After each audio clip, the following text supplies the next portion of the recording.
السلام علیکم۔ آج ہم جو سبق پڑھیں گے وہ ہے سبق نمبر 4 نماز، اور نماز میں آج ہم کیا پڑھیں گے؟ درود ابراہیمی۔ درود کس کو کہتے ہیں؟ آپ کو پتہ ہوگا، درود ہم کہتے ہیں کہ نبی صلی اللہ علیہ وسلم کے حق میں جو ہم دعا کرتے ہیں، یعنی کہ نبی صلی اللہ علیہ وسلم کے لیے کچھ دعائیاں کلمات پڑھتے ہیں، اس کو درود کہا جاتا ہے۔ آپ دیکھیں، آپ صلی اللہ علیہ وسلم کے دور سے لے کر، یعنی کہ آپ صلی اللہ علیہ وسلم کے انتقال کے بعد 1400-1500 سال گزر چکے ہیں، اس کے بعد اور مدینے سے اتنے دور آج ہم لوگ بحیثیت مسلمان اپنی زندگی گزارے، دنیا میں دور دور تک مسلمان پائے جاتے ہیں۔ یہ کس کی بدولت ہوا ہے؟ یہ صرف اور صرف آپ صلی اللہ علیہ وسلم کی بدولت ہوا کہ انہوں نے اتنی زیادہ قربانیاں دیں اور لوگ مسلمان ہوئے، اور آج لاکھوں کروڑوں کی تعداد میں مسلمان پائے جاتے ہیں۔ تو انہی قربانیوں کے بدلے ہم کیا کرتے ہیں؟ آپ صلی اللہ علیہ وسلم پر درود بھیجتے ہیں، یعنی کہ آپ صلی اللہ علیہ وسلم کے لیے ہم دعا کرتے ہیں، ان کے لیے کچھ دعائیں کلمات پڑھتے ہیں ان کی قربانیوں کے بدولت۔ دیکھیں یہاں درود شریف لکھی ہوئی ہے، اس میں ہے اللہم صلی علی محمد وعلی آل محمد۔ اے اللہ رحمت بھیج محمد صلی اللہ علیہ وسلم پر اور ان کی آل پر۔ اللہم کے معنی ہیں اے اللہ، صلی کا مطلب ہے درود بھیج یا رحمت بھیج۔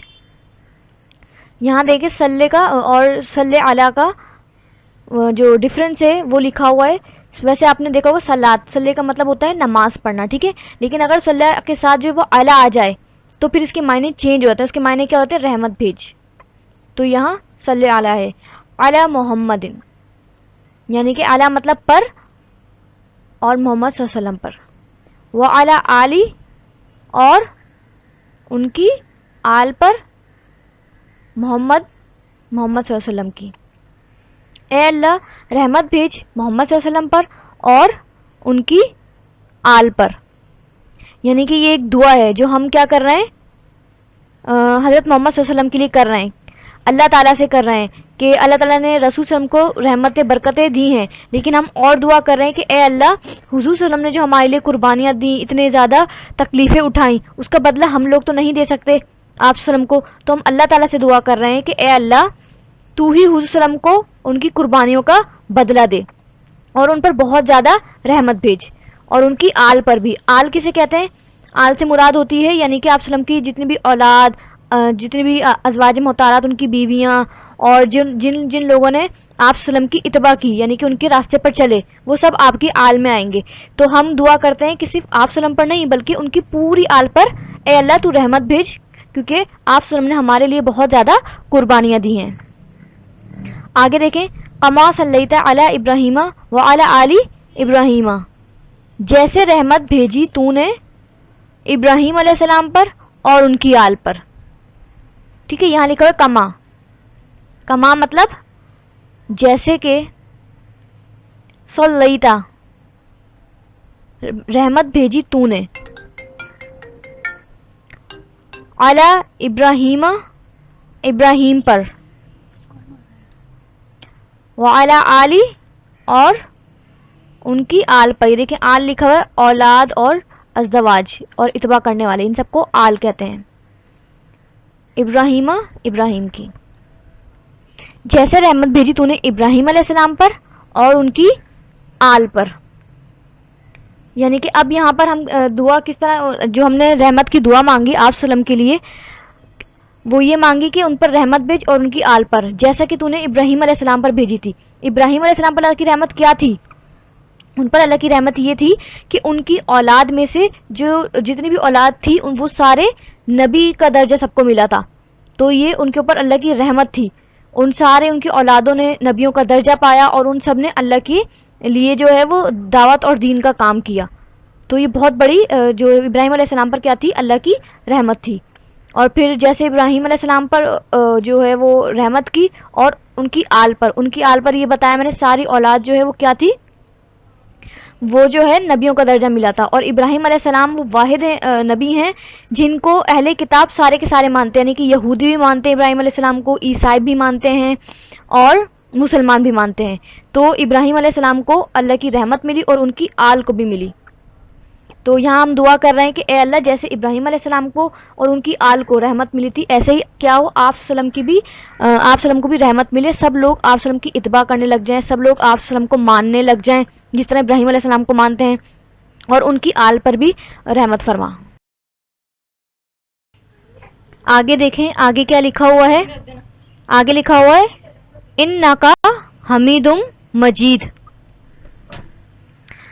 انکا حمید مجید، بے شک تو تعریف کے قابل اور بزرگی والا ہے۔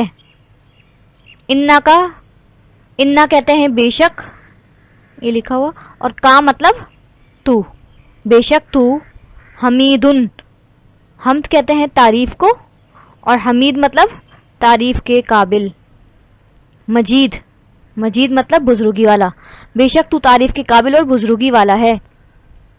یہاں ہم اللہ تعالیٰ کی تعریف کا ذکر کر رہے ہیں کہ بے شک اللہ تعالیٰ تو ہی تعریف کے قابل اور بہت زیادہ بزرگی، بلند اور بالا سب سے بڑا ہے، یعنی کہ ہم آپ صلی کے احسان کا بدلہ نہیں دے سکتے ان کو، لیکن تو دینے کے قابل ہے، تو بے شک تعریف کے قابل اور بزرگی والا سب سے بڑا ہے، تو کیا کر آپ وسلم کو ان کے احسان کا بہت زیادہ بدلہ دے۔ تو اور تیرا سب سے بڑا احسان ہم پر یہ تو نے کیا کہ ہم پر جو حضرت محمد صلی اللہ علیہ وسلم کو نبی بنا کر بھیجا، جنہوں نے دین کی ہر بات ہم تک پہنچائی، تو یہ اللہ کا کیا ہے بہت بڑا ہم پر احسان ہے۔ تو ہم کیا کریں اس احسان کے بدلے بھی اللہ تعالیٰ کے لیے کیا کریں، اللہ تعالیٰ کی تعریف یہاں پر ہم کر رہے ہیں کہ اللہ تعالیٰ تو نے ہم پر بہت بڑا احسان کیا، آپ صلی اللہ علیہ وسلم کو ہمارا نبی بنا کر بھیجا، جنہوں نے ہمارے لیے اتنی قربانیاں دی اور دین ہم تک پہنچایا۔ تو ہم یہاں اللہ تعالیٰ کا شکر ادا کر رہے ہیں، تعریف بیان کر رہے ہیں اس معاملے میں، ٹھیک ہے۔ آگے ہے اللہم بارک علی محمد وعلی آل محمد، اے اللہ برکت عطا فرما محمد صلی اللہ علیہ وسلم پر اور ان کی آل پر۔ اللہم مطلب ہے اے اللہ، بارک برکت فرما، علی محمد محمد صلی اللہ علیہ وسلم پر، وعلی آل اور آل پر، وہی آل دیکھیں یہاں لکھا ہوا ہے اولاد ازدواج اتباع کرنے والے سب آ جائیں گے آل کے اندر، اور محمدن مطلب محمد صلی اللہ علیہ وسلم پر۔ اے اللہ برکت عطا فرما محمد صلی اللہ علیہ وسلم پر اور ان کی آل پر۔ پہلے ہم نے دعا کی آپ صلی اللہ علیہ وسلم کے لیے کہ اے اللہ رحمت بھیج آپ صلی اللہ علیہ وسلم پر اور ان کی آل پر، اب کہہ رہے ہیں کہ اے اللہ برکت عطا کر آپ صلی اللہ علیہ وسلم کو اور ان کی آل کو۔ برکت کے معنی کیا ہوتے ہیں کہ کچھ بھی بھلائیاں نعمتیں جو ہمیشہ قائم رہیں، ٹھیک ہے۔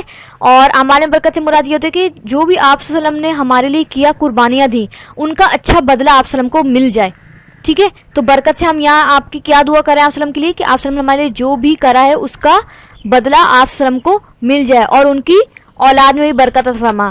اولاد میں برکت سے مراد کیا ہے کہ ان کی اولاد کئی نسلوں تک باقی رہے، اور آپ صلی اللہ علیہ وسلم کی اولاد کو آپ صلی اللہ علیہ وسلم کے طریقے پر چلنے والوں کو اے اللہ ہمیشہ تو قائم رکھ۔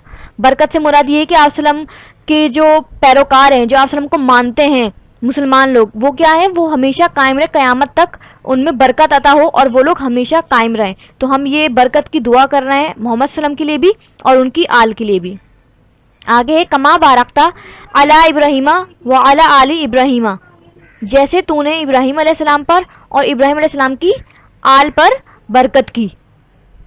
کما جیسے، بارکتا تو نے برکت کی، علی ابراہیم ابراہیم علیہ السلام پر، وعلی آل اور آل پر ابراہیم ابراہیم علیہ السلام کی۔ اب ہم یہاں کیا کر رہے ہیں، جیسے تو نے ابراہیم علیہ السلام پر اور ان کی آل پر برکت کی تھی، وہ کیا برکت تھی کہ دیکھیں یہاں لکھا ہوا ابراہیم علیہ السلام کو اللہ نے ایسی امامت دی، ایسا مقام دیا کہ سب لوگ ان کو مانتے تھے، ٹھیک ہے۔ جس میں نے پچھلے مرتبہ بھی بتایا تھا آپ کو کہ مسلمان، عیسائی، یہودی سب نبی مانتے تھے، ٹھیک ہے۔ تو یہ کیا تھی، برکت تھی، اور ان کی اولاد بھی اللہ محمد صلی اللہ علیہ وسلم کو بھی ایسی مقبولیت دے، یعنی کہ ہم دعا کر رہے ہیں کہ ابراہیم علیہ السلام جیسی مقبولیت جو ہے وہ برکت جو ہے وہ آپ صلی اللہ علیہ وسلم کو بھی عطا فرما، کہ تمام لوگ آپ کی نبوت کو مان لیں، تمام لوگ آپ صلی اللہ علیہ وسلم کو ماننے لگ جائیں، ختم نبوت ماننے لگ جائیں۔ تو یہ والی برکت بھی کیا کر آپ صلی اللہ علیہ وسلم کو عطا فرما۔ پھر انکا حمید مجید، بے شک تو تعریف کے قابل بزرگی والا ہے۔ انکا بے شک تو، حمید تعریف کے قابل، مجید بزرگی والا ہے۔ پھر سے ہم کیا کریں، اللہ تعالیٰ کی یہاں تعریف بیان کریں کہ اے اللہ تیرا بہت بڑا احسان ہے جو تو نے ہم پر کیا کہ ہمارے لیے آپ صلی اللہ علیہ وسلم کو نبی بنا کر بھیجا، تو اس کے بدلے میں ہم اللہ تعالیٰ کی تعریف اور بزرگی بیان کر رہے ہیں۔ یہاں پر یہاں ایک حدیث لکھی ہوئی ہے، حضور صلی اللہ علیہ وسلم پر درود بھیجتے وقت ہمیں آپ وسلم کی یہ حدیث بھی یاد رکھنی چاہیے، جس میں مراد حضرت انس رضی اللہ تعالیٰ عنہ سے روایت ہے کہ رسول صلی اللہ علیہ وسلم نے فرمایا کہ جو شخص مجھ پر ایک مرتبہ درود بھیجتا ہے اللہ تعالیٰ اس پر 10 رحمتیں نازل فرماتا ہے، اس کے 10 گناہ مٹا دیتا ہے اور اس کے 10 درجات بلند کر دیتا ہے۔ صحیح بخاری کی حدیث ہے کہ جو شخص آپ وسلم پر یہ والی ایک درود یعنی کہ درود ابراہیمی ایک مرتبہ پڑھتا ہے تو اس کی بدولت اللہ تعالیٰ کیا کرتے ہیں، اس شخص پر 10 رحمتیں نازل کرتے ہیں، اس کے 10 گناہ مٹا دیتے ہیں اور 10 نیکیاں اس کے جو ہیں وہ اعمال میں لکھ دیتے ہیں۔ تو درود پڑھنے کا کتنا زیادہ ثواب بتایا گیا ہے، تو ہمیں کیا چاہیے، ہمیں درود شریف جو ہے وہ پڑھتے رہنا چاہیے، ٹھیک ہے، اور اس کو یاد بھی کرنی ہے، اس کو صحیح ترجمے کے ساتھ اور صحیح اس کے ساتھ زبانی یاد کریں گے اس کو آپ۔ اب یہاں دیکھیں ایک نئی بات لکھی ہوئی ہے، میں نے آپ کو بتایا تھا صلی اور صلی علی کا فرق، یہ آپ لازمی یاد رکھیں گے تاکہ آپ کنفیوژن نہ ہو۔ صلی کا مطلب ہوتا ہے، میں نے بتایا نماز پڑھنا، یہ رہا صلی کا مطلب ہوتا ہے نماز پڑھنا اگر اکیلا ہے، لیکن اگر صلی علی آ جائے تو پھر اس کے معنی چینج ہوتے ہیں، اس کا مطلب ہو جاتا ہے رحمت بھیج، ٹھیک ہے، یہ فرق آپ یاد رکھیں گے۔ صلی کا مطلب ہے نماز پڑھنا اور صلی علی کا مطلب ہے رحمت بھیج، اور درود ابراہیمی میں صلی علی کا لفظ استعمال ہوا ہے نہ کہ صلی کا، ٹھیک ہے۔ آج ہم نے درود ابراہیمی پڑھی اور اس کو جو ہے وہ لفظی اور ترجمے کا جو ہے وہ ہم نے سمجھا، اس کی تفسیر کو بھی سمجھا۔ اب آپ لوگ اس کو کیا کریں گے، اس کو یاد کریں گے اچھے سے ترجمے کے ساتھ، ٹھیک ہے، اور جو ہوم ورک دیا گیا ہے وہ کیا کریں گے، اس کو درود ابراہیمی کے جو ہم نے ویڈیو بنائی ہے اس کی مدد سے اس ہوم ورک کو حل کریں گے، ٹھیک ہے۔ جزاک اللہ۔